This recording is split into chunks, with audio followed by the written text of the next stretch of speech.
अस्सलाम वालेकुम वीवर्स, मैं हूं मोहम्मद ममरेज़ और आप देख रहे हैं ममरेज़ इलेक्ट्रिक यूट्यूब चैनल। फ्रेंड्स, आज की वीडियो में हम सिंगल फेज़ में इस्तेमाल होने वाले कैपेसिटर के बारे में बात करेंगे कि सिंगल फेज़ की मोटर में या फैन में क्यों कैपेसिटर इस्तेमाल किया जाता है और कैपेसिटर के बगैर हमारी सिंगल फेज़ की मोटर क्यों नहीं चलती, जबकि हम देखते हैं कि जो 3 फेज की मोटर्स होती हैं वो बगैर कैपेसिटर के चलती हैं। वहां पे आपको स्टार्टिंग के लिए कोई कैपेसिटर नहीं चाहिए, ना वहां पे रनिंग के लिए कैपेसिटर इस्तेमाल किया जाता है, ना स्टार्टिंग के लिए किया जाता है। जबकि सिंगल फेज की जो भी मोटर हो, चाहे वो आपका सीलिंग फैन है, पेडिस्टल फैन है, कूलर फैन है, वाटर पंप है या इसके अलावा कोई भी पावरफुल मोटर है, तो उसके अंदर आपको कैपेसिटर इस्तेमाल करना पड़ता है। कैपेसिटर के बगैर वो मोटर आपकी नहीं चल पाती।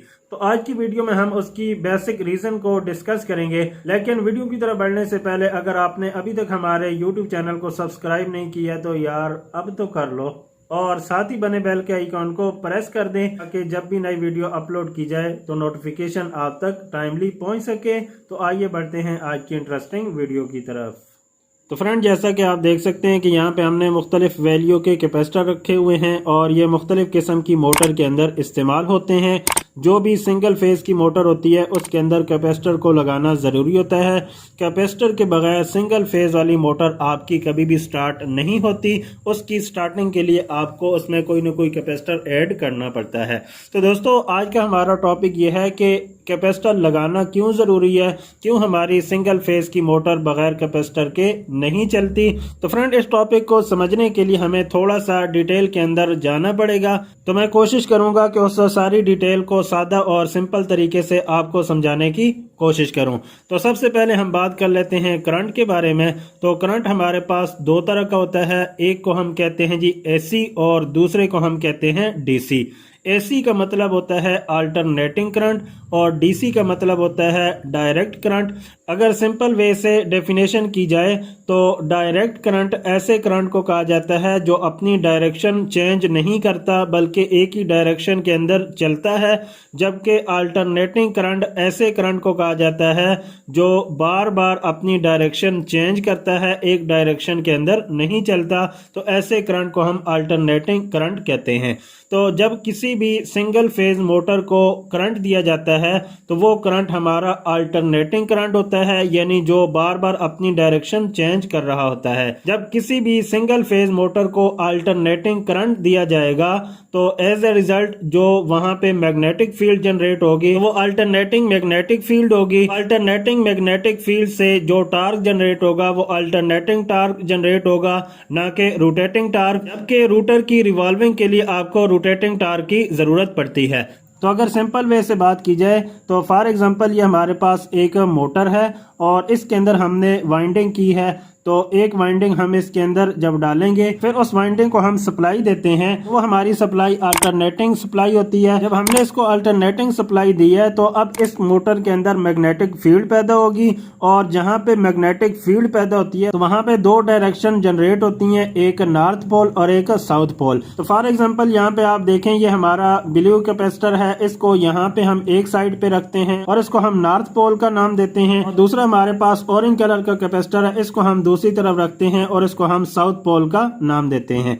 अगर हमेशा इसका नॉर्थ पोल इस तरफ रहे और साउथ पोल इस तरफ रहे तो फिर तो मोटर के रिवॉल्विंग के अंदर कोई मसला पेश नहीं आएगा, हमारी मोटर आसानी से स्टार्ट ले पाएगी और हमारी मोटर चल पड़ेगी। लेकिन मसला ये होता है कि जो सप्लाई हमने इसको प्रोवाइड की है वो अल्टरनेटिंग सप्लाई है और अल्टरनेटिंग सप्लाई के अंदर साइकिल्स होते हैं। तो हाफ साइकिल में हमारी मैग्नेटिक लाइंस नॉर्थ पोल से साउथ पोल की तरफ आएंगी, लेकिन अगले हाफ साइकिल के अंदर हमारी मैग्नेटिक लाइंस साउथ पोल से नॉर्थ पोल की तरफ चल पड़ेंगी। तो ये कुछ ऐसा सीन बनेगा जैसा कि यहाँ पे आप देख सकते हैं कि ये हमने कंसीडर किया था कि हमारा नॉर्थ पोल है और इसको हमने कंसीडर किया था कि ये हमारा साउथ पोल है। तो एक साइकिल के अंदर ये 2 दफा अपनी डायरेक्शन को चेंज करेगा।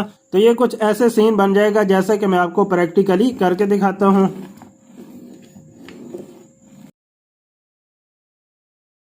तो हमारे यहाँ अल्टरनेटिंग करंट की जो फ्रीक्वेंसी होती है वो 50 हर्ट्ज होती है। इट मीन्स के 1 सेकंड के अंदर 50 साइकिल होते हैं, तो 100 टाइम आपकी डायरेक्शन चेंज हो रही होगी। तो आप खुद समझ सकते हैं कि ऐसी सूरत के अंदर हमारा जो रूटर होता है वो बेचारा कंफ्यूज ही रहेगा, वो किसी एक सिमत को नहीं चल पाता, इसलिए कि ना तो उसको प्रॉपर फॉरवर्ड टार्क मिल रहा है कि वो आगे की तरफ चल पड़े, और ना उसको प्रॉपर रिवर्स टार्क मिल रहा है कि वो पीछे की तरफ चलना शुरू कर दे। तो ऐसी सूरत के अंदर हमारा रूटर कभी भी नहीं चलता, उसकी रिवॉल्विंग शुरू नहीं हो सकती। तो आप देखते हैं कि हमारी मोटर हमिंग शुरू कर देती है और उसका जो रूटर है वो हमें लगता है कि जैसे फंस चुका है, और वो ना आगे हो रहा होता है ना पीछे हो रहा होता है। तो उसकी जो बेसिक रीजन होती है वो उसका अल्टरनेटिंग टार्क होता है, जो कि 1 सेकंड के अंदर 100 टाइम अपनी डायरेक्शन को चेंज कर रहा होता है। तो इस प्रॉब्लम को सोल्व करने के लिए हमें रोटेटिंग टार्क चाहिए। तो रोटेटिंग टार्क हमारे पास कैसे पैदा होगा? तो इस पर्पस के लिए हमें एक से ज्यादा फेज चाहिए, जबकि हमारे पास सिंगल फेज होता है। तो दोस्तों दूसरा फेज हासिल करने के लिए हम अपनी मोटर के अंदर एक और वाइंडिंग भी शामिल कर लेते हैं, जिसको हम स्टार्टिंग वाइंडिंग कहते हैं। मेन वाइंडिंग हमारी रनिंग की होती है, लेकिन दूसरा फेज बनाने के लिए हम उसके अंदर स्टार्टिंग वाइंडिंग डालते हैं ताकि दूसरा फेज उसके ऊपर इम्प्लीमेंट किया जा सके। तो अब क्वेश्चन ये है कि दूसरा फेज हमारे पास कहां से आएगा, जबकि हमारे पास तो सिंगल फेज है।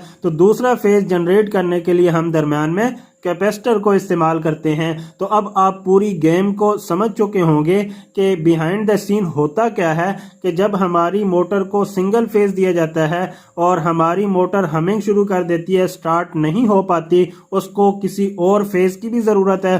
तो दूसरा फेज उसको देने के लिए हम दरम्यान में एक कैपेसिटर लगाते हैं, और जब दूसरा फेज हमारा जनरेट होता है तो उसको इम्प्लीमेंट करने के लिए हम अपनी मोटर के अंदर स्टार्टिंग वाइंडिंग डाल लेते हैं।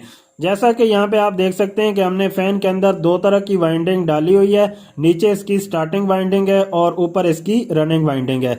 तो हम अपनी सिंगल फेज की न्यूट्रल वायर को इसकी कॉमन के साथ अटैच कर देते हैं, और बाकी इसमें 2 वायर बच जाती हैं, एक रनिंग में से निकली हुई है और एक स्टार्टिंग में से निकली हुई है। तो ये दोनों वायर्स हम कैपेसिटर के साथ अटैच कर देते हैं, और फिर जो वापडा का फेज होता है वो रनिंग वाली वाइंडिंग के साथ हम अटैच कर देते हैं।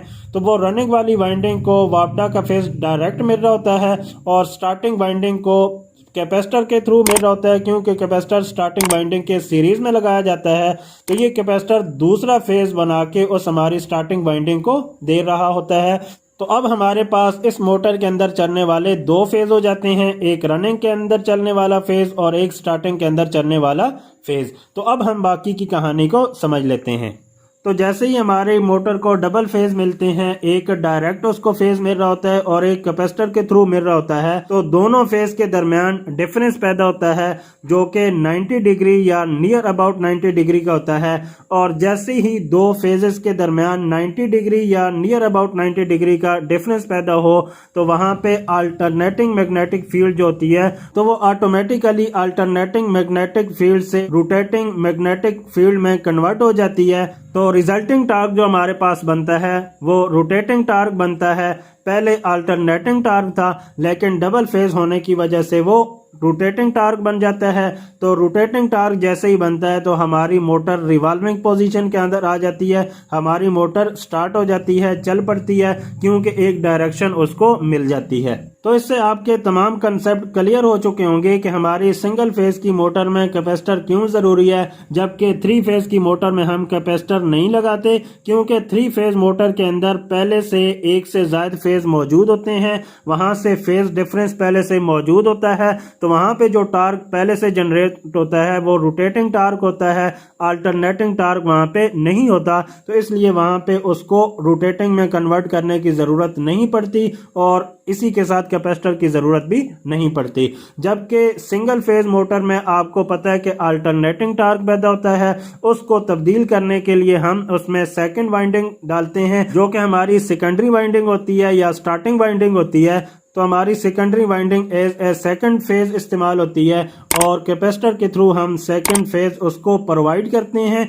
जिसके नतीजे में हमारा रोटेटिंग टार्क पैदा होता है और रोटेटिंग टार्क के जरिए हमारा जो रूटर होता है वो रिवॉल्विंग पोजीशन के अंदर आ जाता है, हमारी मोटर चल पड़ती है। तो आई होप आप कैपेसिटर के इस्तेमाल की बहुत ही बुनियादी और बेसिक रीजन जान चुके होंगे। तो मैंने बहुत ही सिंपल वे से आपको समझाने की कोशिश की है, अदरवाइज ये टॉपिक ही बड़ा टफ है, बड़ा कॉम्प्लिकेटेड है। तो मैंने फुल कोशिश किया कि सिंपल वे से आपके सामने इसको पेश करूं। तो अगर वीडियो अच्छी लगे तो काइंडली इसे लाइक और शेयर कर दें। और हाँ, ये भी बताता चलूं कि नेक्स्ट हमारी जो वीडियो है वो कैपेसिटर की कैलकुलेशन के बारे में होगी कि किस मोटर के अंदर कितना कैपेसिटर हमें लगाना चाहिए। तो बहुत ही इंपॉर्टेंट वीडियो होगी। तो उसके लिए अगर आपने अभी तक चैनल को सब्सक्राइब नहीं किया तो अभी से कर लें, ताकि जैसे ही वो वीडियो अपलोड हो तो आप तक नोटिफिकेशन पहुंच सके। तो तब तक के लिए अपना बहुत सारा ख्याल रखिएगा, मुझे भी दुआ में याद रखिएगा। अल्लाह हाफिज।